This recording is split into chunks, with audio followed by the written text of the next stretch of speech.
Hello, everybody. Happy Tuesday, March 19th, 2024. It just turned noon here, so I have about 30 minutes, maybe 40, before I head to work. So let's see if I can get this done.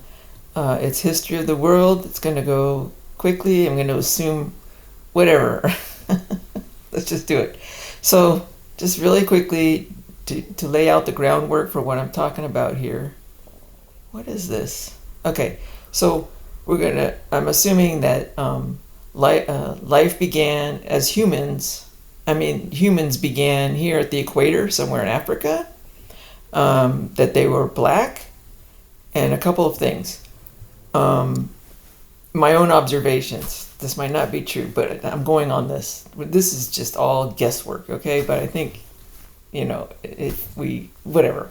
So I think when blacks have a large family, I think the the the younger the children, like lower and lower in birth order, they tend to have lighter and lighter skinned children as you go down. Um, Also, I'm going to say when blacks have children, at least back then, um, uh, especially if they had a mutant that caused like red hair and lighter skin, you'll see that a lot sometimes. When blacks could have little redheaded kids with light skin, it's almost an albinoism. But they also have the males in the pecking order have smaller and smaller penises. So you have lighter skin and smaller penises, and this is the beginning of white people. Oh my god. I can't believe I'm saying this out loud, but no, let's just go on. Okay, so what else? What else? I had to lay a groundwork and I forget what happened. So that's the groundwork. And what happened with these lighter skinned people is they had to like oh there I had to tell you something about the penis size matters depending on the female. I've been through this before, but I'm just going to go very quickly. um, Penis size does matter if you're going by the female bottom size, because the way intercourse happened primitively and in animal world and with primitive humans and with humans now, the real way if you're trying to make offspring is through rear entry positions.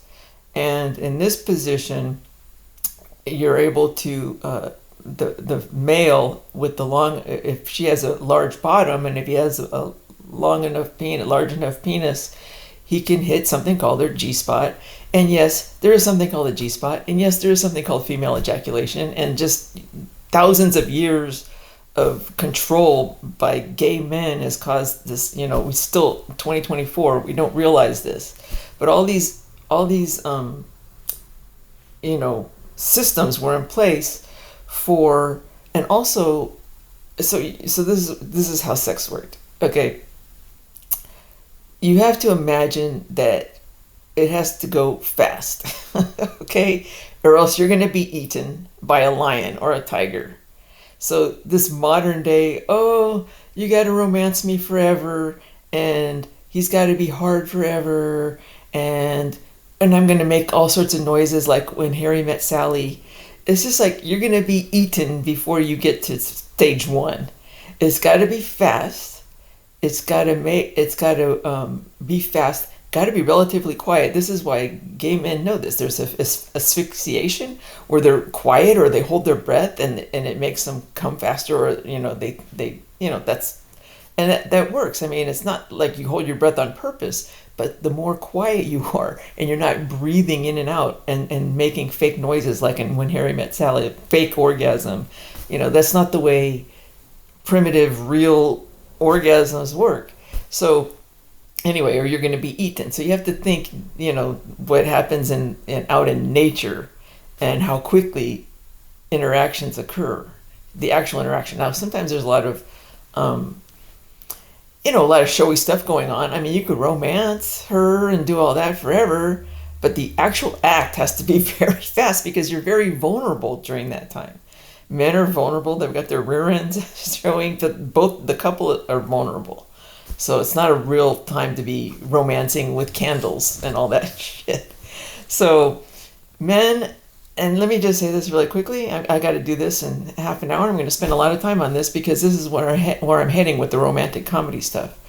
Let's just do this real fast. It's rear entry position, either her on her knees or lying on her stomach, and you're hitting something called the G spot a lot easier from this position than the missionary position, and you're making her come a lot sooner. If she has an orgasm, she gives off a chemical that allows conception to occur more easily. It facilitates the sperm and helps it reach the egg when she has an orgasm. So this is why this is the position. If she doesn't have an orgasm, make her have an orgasm afterwards. But there will, for people having trouble conceiving, okay. But the other position, the missionary position, you could be there forever and she's not going to have an orgasm. So the guys who like have a problem, quote unquote, with premature ejaculation, this cracks me up. Because these are the winners. These are the guys the guys who could come really fast, but also make her come very fast. So nowadays, this is for a stare. I'm telling you, this is how you solve premature ejaculation problems, supposedly premature ejaculation. You explain to the couple that primitive sex, which is what it all is, even nowadays, occurred when the guy came as fast as possible and made her come as fast as possible.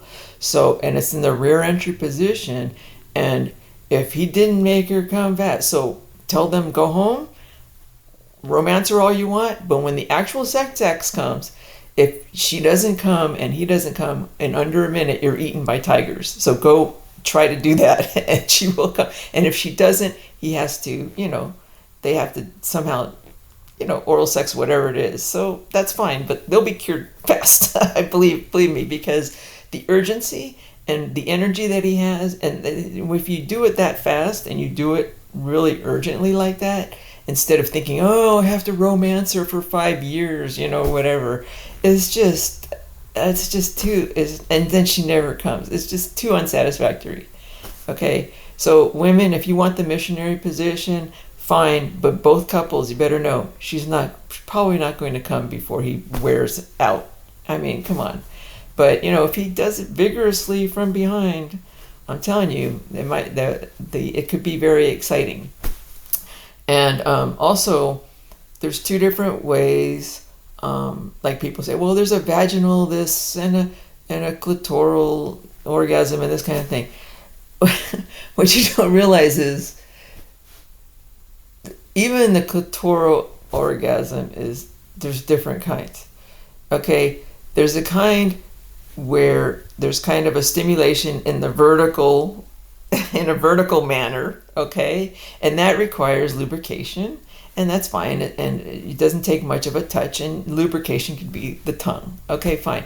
There's another kind that leads to female ejaculation, and it doesn't require much lubrication because it's a side to side motion, and not with the tongue. You need a lot of pressure, and it's not rubbing as much as you're taking that whole skin in the area, and you are rubbing it, but you're rubbing skin underneath on skin. So the skin on top with your hand or whatever it is isn't really, you're not irritating that whole area.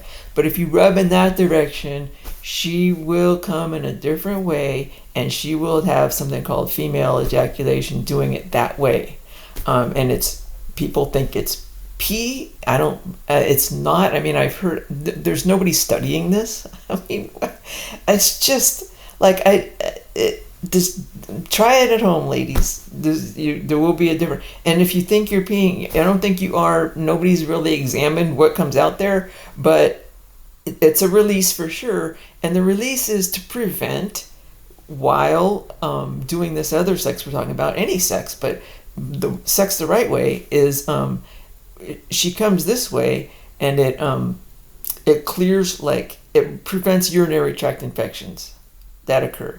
So a lot of times, first time couples or whatever, they have urinary tract infections, whatever it is from the sex, it's because, first of all, she's not coming. Second of all, she's not doing the female ejaculation this way. So if she's lying on her stomach or on her knees or whatever it is, it's very easy for her to stimulate herself while there's intercourse going on. A lot easier than the missionary position, and it's easiest doing side to side. This is all evolution. This is our primitive sex. So if they're out there and they're trying to make babies and they're going to be eaten by a tiger in a minute, he's coming in from behind vigorously, trying to come as quickly as possible and make her come as quickly as possible. But in the meantime, if she doesn't, she's also rubbing herself side to side. And in the end, she has an orgasm very quickly, he has an orgasm very quickly, and she's also clearing out the urinary tract so she doesn't get infected, and her orgasm creates a chemical that facilitates conception. This is nature. This is evolution. So the guy who's having problems with premature ejaculation is actually, a winner, and possibly has like either a type of an erection or penis shape or something that probably allows him to stimulate her G-spot a lot better from behind, guys. So don't knock the guy with the premature ejaculation. Also, that skin on skin thing I just described is the same as the uncircumcised penis. It does the same effect. It's a skin on skin motion instead of raw skin that requires a lot of I've already discussed this before too, but it's just like we're circumcising him, we're telling him to do missionary position, we're telling him he has to romance her forever. This is all just freaking BS from gay men who want to make sure that the sexual act does not lead to children and is not fun or not working properly. All right, it's all propaganda BS. All right, and we're gonna change all that. But I'm just telling you now that penis size is important in this case, coming in from behind, if the female's bottom is large. And in the early humans at the equator, the blacks, the males had large penises and the females had large bottoms. They still do to this day. The blacks do. I'm sorry to tell you, but I'm not sorry to tell you. This is just the truth. But it doesn't matter because they're able to. But if you get a white person now with a smaller penis, he's going to have trouble making babies with the large bottom. So what happens is, by natural selection or whatever it is, when the blacks started making these white mutants, or they still do now, they still make redheads every once in a while or lighter skinned as they go younger with the smaller and smaller penises. These people have to match up with other females with smaller, or it could be that the pecking order, when they give birth to younger and younger, later and later males, their penises get smaller and smaller. It could be the female bottoms get smaller and smaller too. I mean, it could have been two different things causing this evolution. But what happens is the white males match up with other whites or females with smaller bottoms, and then evolution occurs so that when they produce children, those children are white with small bottoms and small penises. And this is how the white race came out, with small bottoms, small penises, and white. Okay? At first. So we have also in what happened. So they're in this area now, and what happens with the whites is they're not doing so well if they're too white near the equator. They'll do better moving north, so they're not getting skin cancer and all sorts of problems with the sun, because blacks do great at the equator. They're protected from the sun.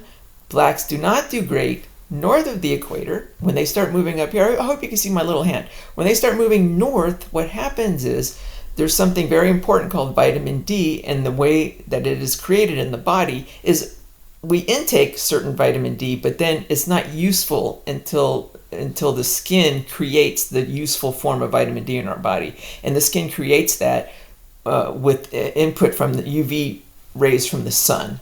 So, and at the equator, the blacks get plenty of sun. Even though they're protected from the sun, it's like the right balance. If they travel north, their black skin blocks out the sun. They're not making vitamin D. They don't do very well going north. And that's still to this day. If there's a very, very black person and they're living in Canada, you really have to pay attention to vitamin D deficiency in them. Or if they're black people and they're in jail and they're not seeing the sun every day or anything like that. I mean, I can't believe people don't like pay attention to this. I've been saying this for years. Like, okay, so while the whites have problems with skin cancer here, the blacks have a similar, not similar, but they still have medical problems going that way. So whites, blacks do better. Whites start to migrate north, but and that's how they ended up white over here in the furthest north of all is they're able to make vitamin D and they're white. So what happened, however, something very interesting happened around this area. You had these light-skinned redheads in this area, and it turns out that the redheads in particular, at least this is what I'm theorizing, they had trouble there's two different vitamins I'm going to be talking about evolutionarily. There's vitamin D and then there's vitamin C. Now vitamin C, also you get that from, oranges and things like that. So these guys, there's no problem in that area. There's plenty of fruits and vegetables that these people were eating to get the vitamin C. But the mutation for the redheads in particular made it very difficult for their bodies to turn the vitamin C into something that the body could use as well, or they just had a problem processing vitamin C from oranges. But in the Sea of Galilee, right here, Sea of Galilee in Israel, in the Middle East, it's a little bit salty. It's not like the ocean, but they do have sardines, which is it's not really a freshwater fish. You're able to drink that water, but it's more salty. It's more salty than most lakes, but not so salty like the ocean that you can't drink it. So, but it is a special kind of a lake that way. And there's some kind of either a mutation or something happened where this fish, the sardines or some kind of a fish that redheads were able to eat in this area allowed them to make vitamin C, so they were even more powerful than people who couldn't do it that way, people who needed oranges. So you had these redheads, and as long as they didn't mix with other people, as soon as they mixed with other people, they lost this ability. So the redheads who stayed with the redheads, and as long as they traveled north along the ocean and ate fish along the way, they did great. They could do it without having any oranges. They could do it without and they migrated all the way up to Ireland. So that's why you have all these redheads in Ireland, because as soon as they mixed with anybody else, they lost this ability. And then they had scurvy, they had all sorts of medical issues when they didn't eat oranges. So the babies would die really soon, and then you don't have any babies. So that's why you have pure redheads at the time who have this special talent of being able to convert vitamin C into a usable form just from eating fish eggs. Fish eggs has vitamin C. Now that's not enough for most people. They can't do it with fish eggs. This is a talent. This is a mutation that actually worked in their favor. But they did fine up here in Ireland on their little island. They would eat fish from the ocean. There's a lot of redheads up here with this mutation. They're very white, so they got vitamin D. So they got vitamin D because they had light skin. They did fine. And they got vitamin C. They're doing great. Okay? These guys going up here, they didn't have this mutation, so they're more blonde, blue-eyed, this kind of stuff, light-skinned. Over here in Finland, whatever, this area, they did fine whenever they got smart. When trade happened and they were able to get oranges from down south or whatever it was, then they did okay. As soon as we got trade going up there, then they had a diet that had some vitamin C or whatever it was. They made it up there and they were lighter skin. That's this half.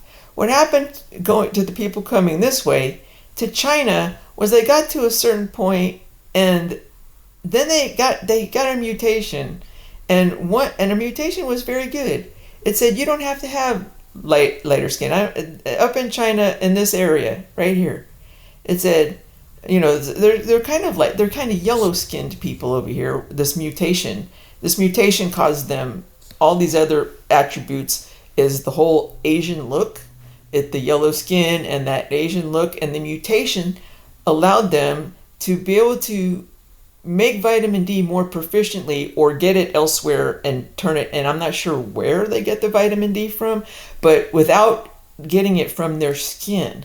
So they're able to live relatively north, not as high up as way up here, but they're more north than the equator, and they're doing fine without being super white skin over here in China. And there's something else going, like it's over here in northern China actually, where I think, okay.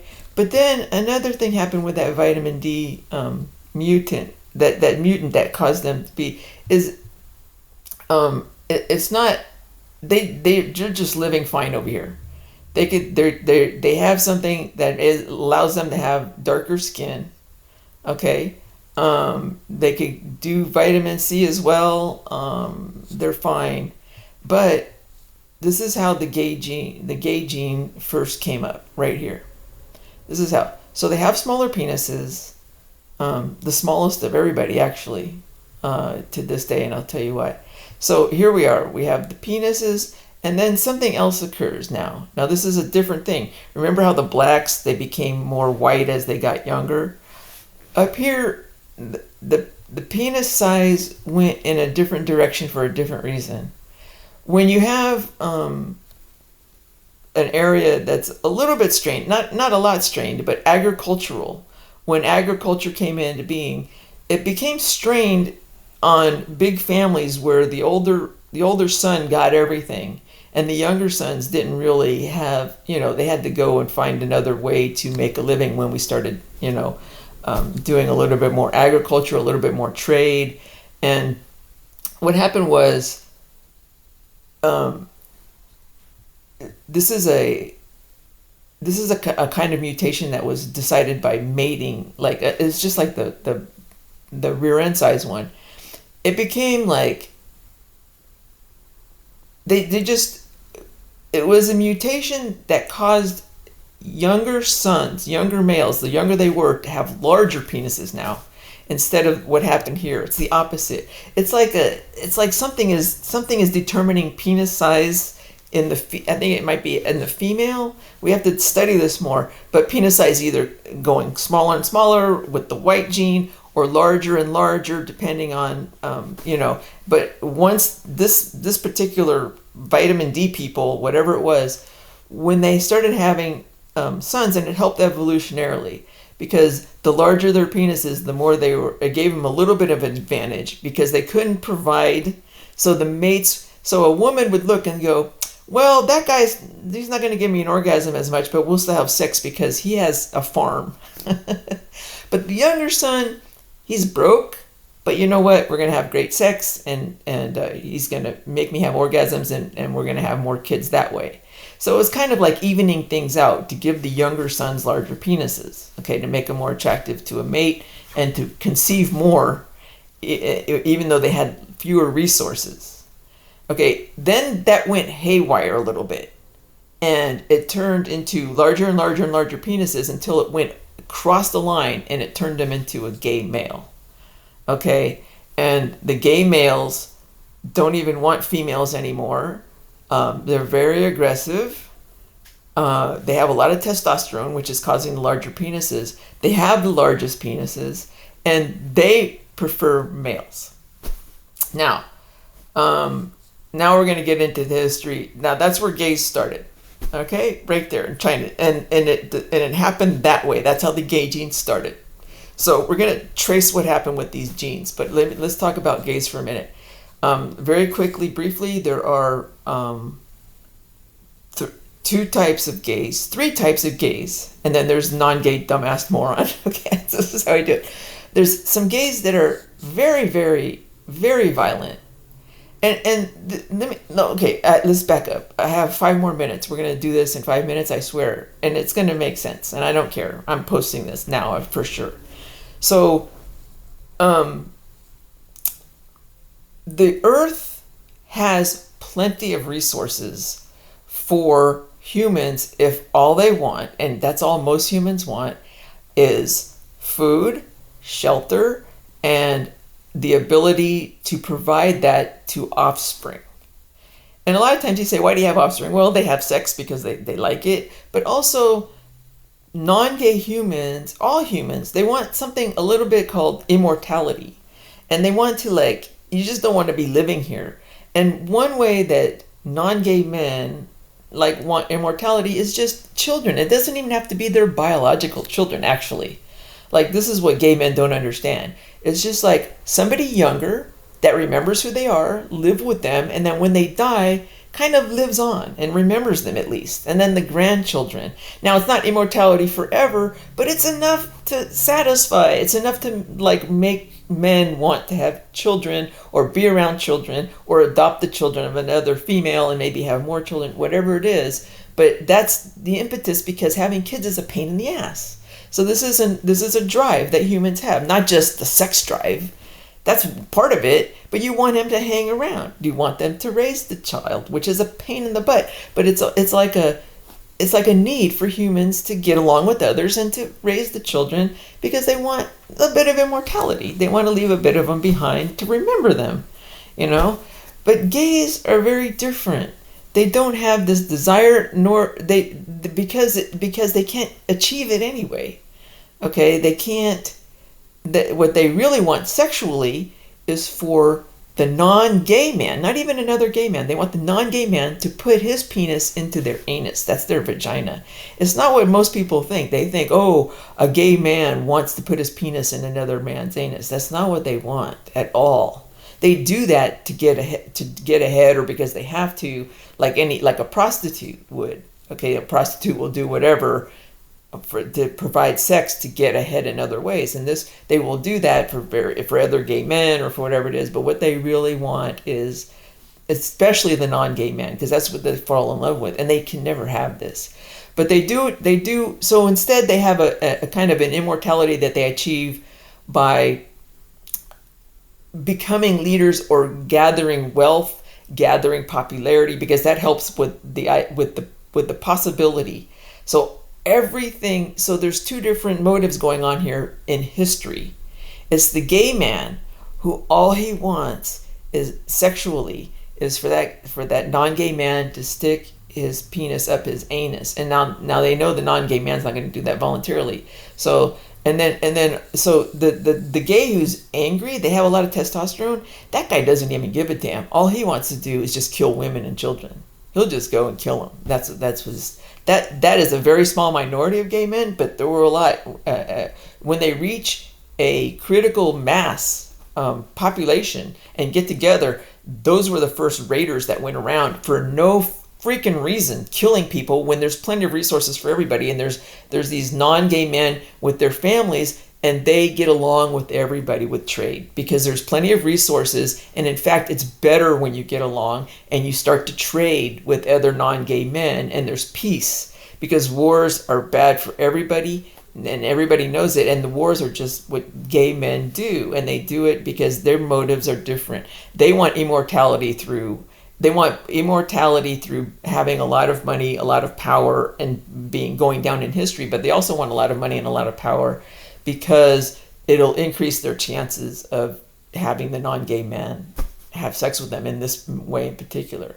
So the three kinds of gay men are the super violent ones who they don't even care too much about the sex part. Or if they do, it's like a rape, where it's not even, gay rape is different because it's not, maybe they do prefer that to stick their penis up a guy's anus, but that's not really it. They'll rape the guy because it's easy to, to make him have an erection and then sit on his penis. That's a rape. You could rape a guy that way. And it's, that's what they'll do. They just don't even care. Then there's a gay man who is, and gay men are also more, because they have more testosterone, they're smarter, a lot of them, and they're also than non-gay men, and they're more powerful physically. So you get a lot of athletes, you get a lot of warriors. These men, they're the ones who go around killing. They just want to kill women in revenge. They hate women because those are and children, and they're just violent. And then there's another gay, manipulative gay. And they're still bad gay. They're control freak gays. They're both control freaks. But the manipulative control freaks are the most dangerous. They're the ones who run the swamps. They're the ones who run the governments. They're the ones who try to trick the non-gay man. They're the ones who aren't going to have a war, but they will let the non-gay man pretend there is a war so that they can come and join him in the foxholes and get away from this. The whole thing is trick the non-gay man to hate his girl, his wife, leave his family, his girl, his wife, whatever it takes. He's always coming between the non-gay man and his family, non-gay man and his sex. They've created religions. They create propaganda. They're doing it now. They're not. A lot of them are eunuchs, but we'll talk about eunuchs a little bit later in China. Okay. So, and then the third kind of gay man is the one who is smart and emotionally stable and doesn't try. He'll try to trick the non-gay man, but not in an illegal way, and he won't do stuff like holocausts and. I mean, and he's not a slimy. Those guys are great. Those guys advance society, actually. So, and when you look in the past in all these ancient societies that rise and fall, a lot of the technology was created by this section of gay men because they're brighter, they're smarter, and non-gay men, like Elon Musk. Okay, so so even today. Okay, 12:32. I'm okay. I'm doing all right. So I just wanted to give you this general thing of what happens with the gay men before we go on to what's happening here. So in China, for instance, they realize pretty soon because they're smart that these violent form of gay men are born with the largest penises of all. So immediately, they're just smart. Not immediately, but over time, they just start castrating. And in those days, when they formed eunuchs in those days were called, nowadays it's just castration, which means the testicles are removed. But in those days, castration and to form eunuchs, they took off the penis and the testicles. And they were doing those gay men a favor. Because the ones who were most violent had too much testosterone. They didn't need those penises. And what happened was they formed this wonderful person who didn't want the penis in the first place. Okay, it's what most gay men are now. They would, if you talk to a gay man now and said, would you have liked your penis and your testicles cut off at birth if you knew? Yeah, hell yeah. The ones who are trans especially, but I mean, maybe not. I mean, I shouldn't say that, but I'm saying the trans men would prefer that. But what happened was it kept all the penises in China very small. They're still today. It kept the whole society peaceful. All the gay men, and up until the 20th century, you still hear about eunuchs running all of the old empires. Like if there was an empire, because they're smart and then they were manipulative too, and they still are. There's still some bad manipulative ones, but a lot less warring going on. There is some warring, and there'll be some stuff, but that's going on in China, and that's why China is more peaceful. So let's see what happened with the gay. Let's see what happened. That's what happened in China, but there's still the gay gene, and one of the things that the manipulative gays, the bad ones, did was they invented writing, okay, because they're smart. And they did it to manipulate the non-gay dumbass moron. To do religion. They want to control everything about him. Okay, so the biggest thing they control is, but the biggest thing they control is their finances. All right, and they've been doing that, and they're still doing it in China, because once you have trade and economic freedom, the non-gay dumbass moron can achieve all he wants to achieve without too much trouble, which is a wife, a family he could support with shelter, food, a job that he's not working at 10,000 hours a week or off in the military away from or whatever it is. He could come home and spend time with the children so that they remember him. He doesn't want to just have children and run away. He wants time with the children and help the mother, whatever it is. That can be achieved when you get rid of all this stuff, and it's going to be achieved in the near future once we all realize what's going on with all these gay men in history. Okay? So whenever you see the rise and fall of an ancient society, what happens is, or there's some violence going on. Okay? So when you look at the history of how weapons were made, Okay, so there's some writing was invented here. The first gay people, first gay men, but they travel. They travel. There's a lot of areas down here in Mesopotamia. So the gay gene traveled in this area, and the gay gene spread here as well. But they didn't chop off. They didn't make eunuchs. So you have a lot of violent gays happening right here. They made writing too, but what also the next thing that you realize is when weapons were first made, when men made tools, the first tools made were agricultural things that helped them cook, things that did that. And then all of a sudden, the weapons became weapons for killing others. Those were the gays doing that. Non-gays were not doing that. These were the most violent of all, and just where the first weapons were made during the Bronze Age, right here in Mesopotamia, where you have the gay gene spread. They created writing after China. So you have the manipulative ones creating writing to manipulate non-gay dinosaurs, and then you have the violent ones with their penises intact, creating. They're very smart, so they make weapons very well, and they just kill indiscriminately. Okay, so one thing. So that's how China. That's why I think writing started there, and then it traveled here, and now we have gays in this area. All right, but every time, and then so you have two things going on. You have real wars, and then you have fake wars, because the fake wars are what the non-gay, what the manipulative gays love the most, because it doesn't cost a lot of lives, and that's a lot of trouble, but they get a lot of money. They can run things out of fear. They can make the gay men do anything this way if they could get them to try to protect their wife and kids. And also they turn them into slaves. And the other thing is fascism, which is this kind of slave thing, this control freak thing going on, is unsustainable financially. So you have a lot of violence going on from these guys who just want to kill people, and then you have a lot of fake killing that ends up collapsing a whole society because they're not doing the right kind of taxing schemes. They overtax them, they overcontrol them, and then people are starving. And then and then what happens before is a little bit of warring, because there's shortages of food now, because it's not true capitalism.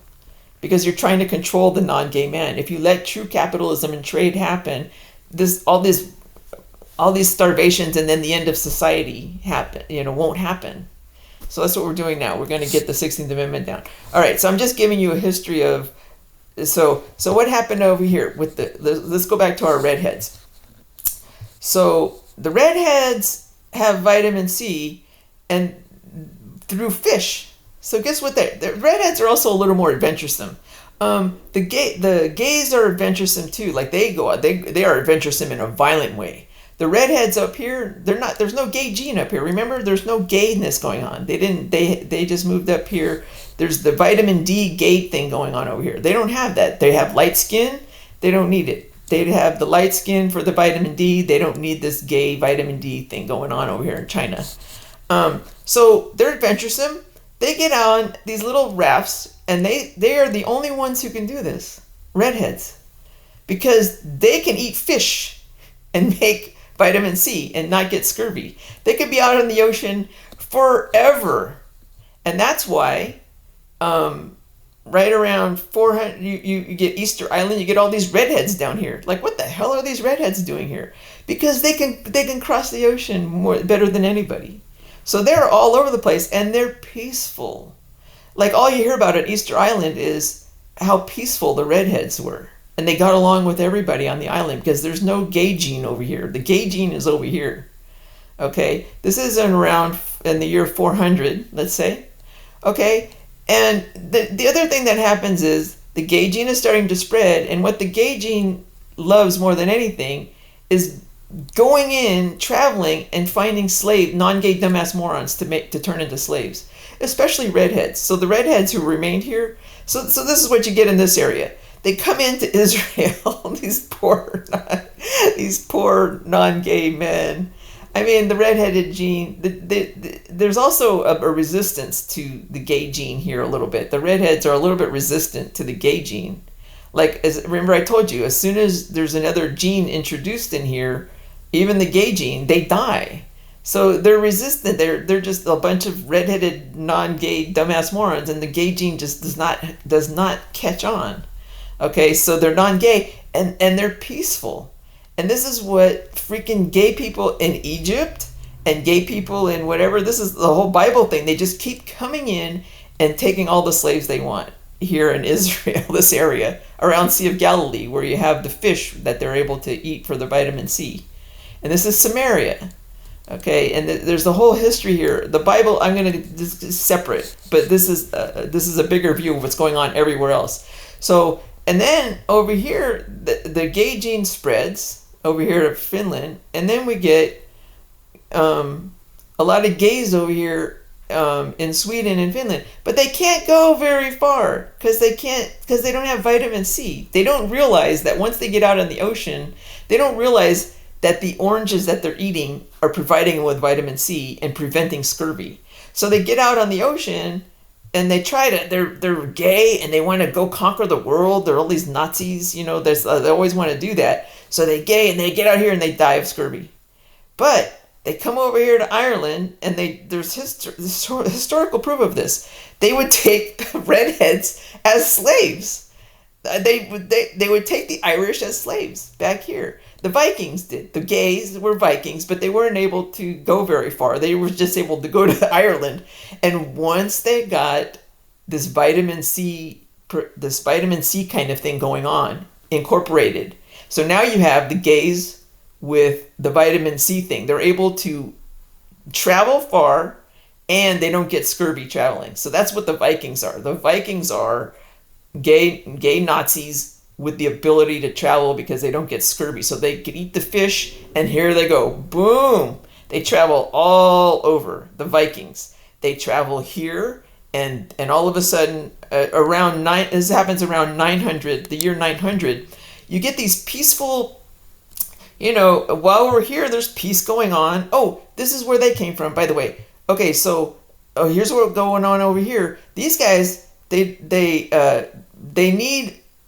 want to travel up here in the Arctic. These guys over here with the vitamin D thing. And they can do it, but then they get scurvy too because they don't realize they need vitamin C too. So there's some mixtures going on over here to where there's a gene over here where they can make vitamin D and vitamin C, and it's both required to live over here up in Alaska. That's where the Eskimos are. The original Eskimos had very, very particular gene kind of mutants that allowed them to have dark skin and live up there and make vitamin D and also make vitamin C out of the fish up there. And there's a lot of genetic evidence of this. Any outsider trying to mate with these people and their genetic makeup in the entire Arctic Circle is all the same, the genetic makeup. If you get any other kind of genetic makeup, the baby dies before it even can get old enough to reproduce. So this is the Eskimos. These are the Eskimo people and their genetics. And there's no gay gene here because the gay gene just stayed in China. They tried to come up here and they couldn't. So it was only when the non-gay vitamin C people eventually were able to travel up here, and they're not gay. Also, there's something about alcohol intolerance too. China has it. And the opposite happens with these non-gay people. The Irish get drunk because they're not gay. The gay gene also has an alcohol intolerance. So nowadays people say, oh, the gay people have more alcoholism. That's bullshit. If you're gay, you have a less likelihood of, you might mentally become an alcoholic or whatever, but physically you don't have, like the Irish and also some Native Americans that come from Eskimos. They came south, but these are the people who came to south, and as they traveled south, that vitamin D thing didn't matter so much, and the vitamin C, that kind of stuff didn't matter as they came down toward the equator. So that is what you call, there's the Aztecs, the Incans, the Mayans. Very peaceful, okay, very peaceful, no gay gene down here until the year 900. So you have the Mayans, and they are like, there's some, if there are gay, they're nice, and or whatever, and they have all this technological stuff going on. The society's going great until 900, when here come the Vikings with their gay gene, and they spread it here, and all of a sudden there's war. whatever, and then eventually in 1200 the whole Mayan culture collapses because they had all of a sudden there were slaves, violence, the economy wasn't what it was. They didn't have like this trade thing going on and what we would have without the gay gene. And that's what we're going to have without, I mean, we're going to have it with or without the gay gene soon. But I'm just telling you that the Mayans fell because the gay gene came down from the Vikings. And then you get the Aztecs and the Incans who are started with the gay gene. They didn't even start peacefully. They were warring from the very beginning and had slaves and had everything. And they fell eventually because because fascism and the gay kind of way of running things and controlling other men and having them as slaves, it just never works. It eventually collapses. So the Aztecs, lots of technological advances, of course, because the gays were smart and all that stuff, but it will collapse economically eventually. So that's what happened here with the gays. And then I got to go to work, guys. But I'm just saying that this is how the gay stuff happened. And every time you say the Roman Empire collapsed, it's economically. And when you say like, they came and took the Jews and took them to Babylon, and you're beginning to think that could have been a humanitarian, because when you read the Bible, there's lots of famine going on. And just they tried to do economically, it just didn't work in the Middle East, and they're doing it now. It's the same thing. Economically, it just collapses. And you have famine, not because of the wars, it's the other way around. And then also just, so it was almost a humanitarian when they came and picked up these slaves. And the first thing they did when they got the slaves was they circumcised them because it marked them as slaves, and then they shaved them. And the reason they shaved them is because there's no metal in the freaking middle in Israel. There's no metal. They couldn't even make shavers for themselves. So they just had long hair, and it was almost humanitarian. They came in, and the circumcision wasn't very nice, but it was to mark them as slaves. But then they shaved them down. Like, my God, you guys, you don't have shavers here? And the Jews adopted that as if they created it. They said, oh yeah, we circumcised because we created that. It's not because that's what they did to us. They humiliated us and we grow our hair long and never cut it on purpose. And it's like, no, that originated from you guys being so damn poor and so nice and so rated. Now, okay. So I got to go to work. Oh my God, I'm going to be late. So bottom line is goodbye. Bottom line, there's a couple of bottom lines, and there is no white privilege. What it is just whites have more gay men. There's no black. If you're very, very black, you're not gay probably.